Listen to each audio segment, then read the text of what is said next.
This is a demonstration on how to use the collection of British parliamentary papers that we have in the Feinberg Library.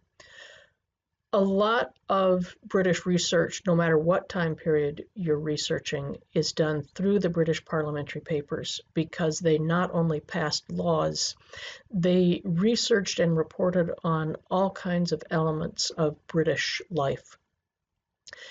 The problem is that the database itself is very unwieldy, and it takes some extra digging to find useful materials. For this class, the parliamentary paper that you actually need is provided for you already. There's a PDF available in the textbooks link right here. It gives you the direct link to the parliamentary paper that you need. This tutorial is to help you do additional research should you decide to do that.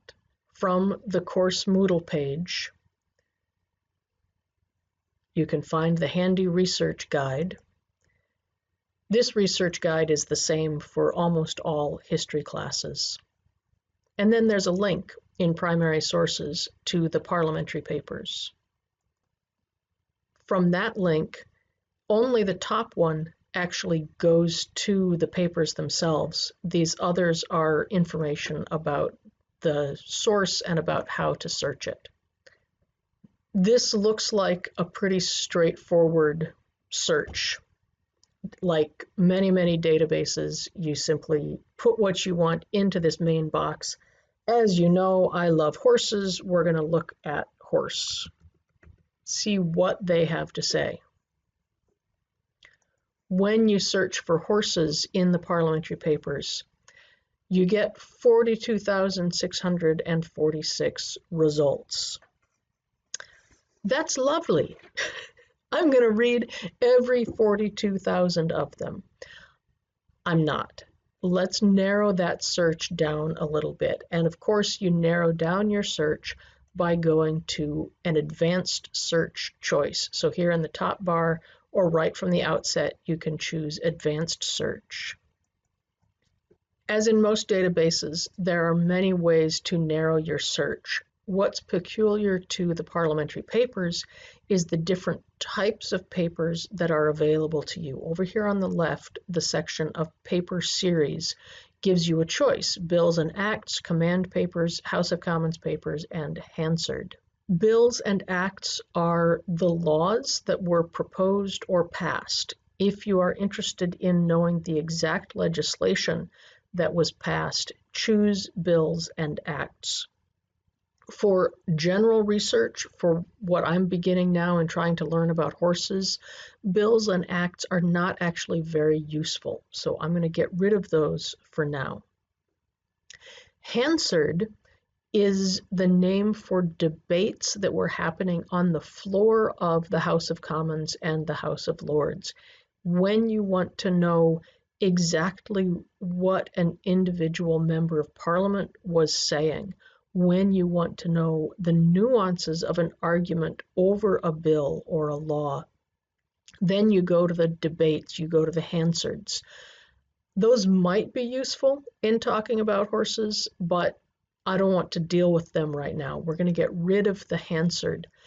Those are ones that once you know a specific time frame or a specific individual that you are interested in, you can go back to the debates and see what's interesting there.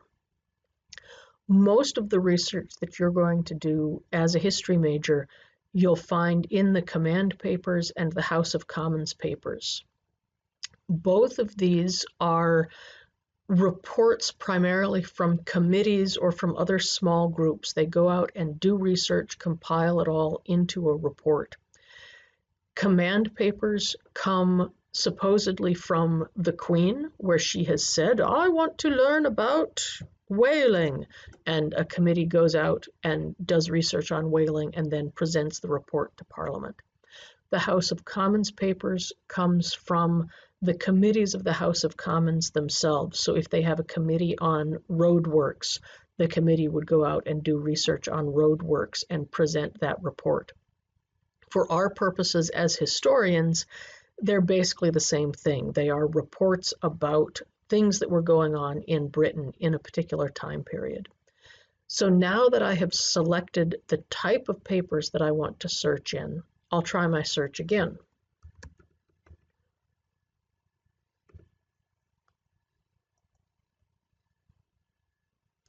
I've narrowed it down, only 15,826 results, since I am looking only at command papers and the House of Commons papers. Now I can begin to scroll over the names of reports, and what I see is a lot with the word return in them: return of sums, return of number of field and horse artillery batteries, return of commissariat corps of wagoners. I'm going to click one of those. Let's look at the return of commissariat corps.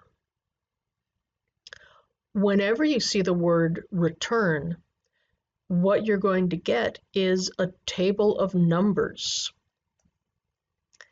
If I look at image 1, there are 9 matches. This sidebar over here tells you where in the paper you can find the search terms that you were looking for.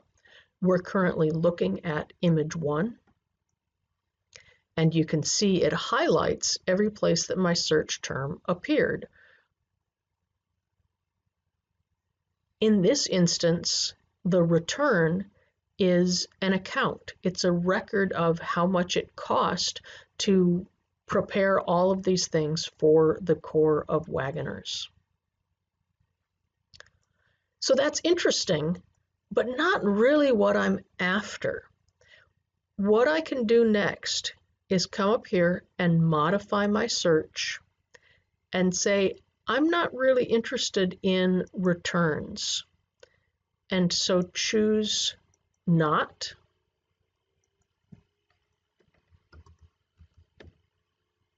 Not returns. And while I'm at it, I don't really want accounts either.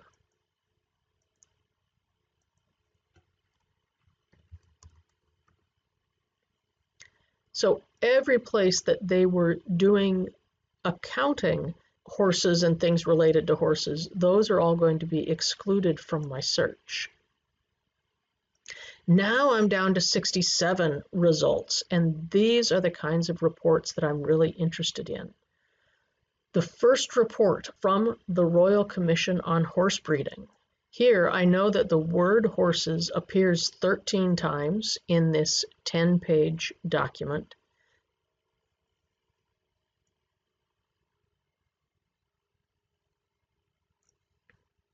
I can choose the page where I want to read, and here begin to read what Queen Victoria had to say about breeding horses. Maybe I find that interesting, maybe I don't. Let's go back to our list of results up here. We have a series of these reports. At this point, 67 is a manageable number, and I would simply go through them and look specifically at what is the report, how are horses mentioned within it. I want to go back to the other kinds of papers. Specifically, I want to show you the Hansard's reports. So let's modify our search again. Now I'm going to uncheck Command Papers and House of Commons Papers and check Hansard's. Do the search again. One of the things about Hansard's is we've got a lot longer time period than we do for the other papers. Most of the papers we have are only for the 19th century. As you can see from this one, the Hansards go well into the 20th century. The House of Commons tends to be more interesting than the House of Lords. Come over here to where it says Chamber and select House of Commons to get all those boring lords out of the way. I want something before the 20th century, so I can come over here to where it says sort by relevance and choose sort by date. We've got something in May of 1805. And here it gives you the details of what was happening in the chamber that day. You can see why you maybe don't do initial research in Hansard's, because it is very shorthand and can be hard to follow if you don't know exactly what it is that you're looking for. But it also gives you the specifics about who was arguing what points. So sometimes getting to the Hansards is exactly what you want. You want to know which members of Parliament were making what points.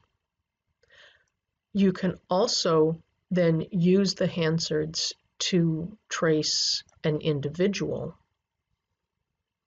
Sir Robert Peel, you may have heard of. This can give you some information about him specifically.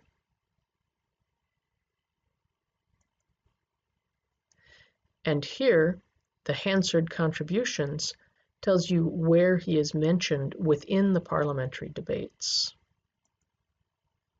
and then links you to that, so you can trace an individual through the Hansards as well.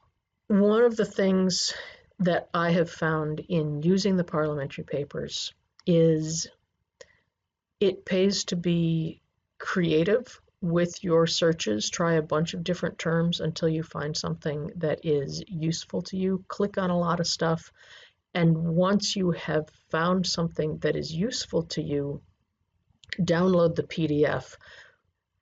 Once you've located a document once, doesn't mean you're going to be able to find it a second time. So when I find a paper that is useful to me, I download the PDF immediately. That's quite easy to do. If we go back to the printed papers, if I want to save this document that I was interested in, simply up here in the corner to download the PDF, and it takes it right to your computer. All right, parliamentary papers, a really, really useful tool, not for beginners. So if you need help with this, please get in touch with me.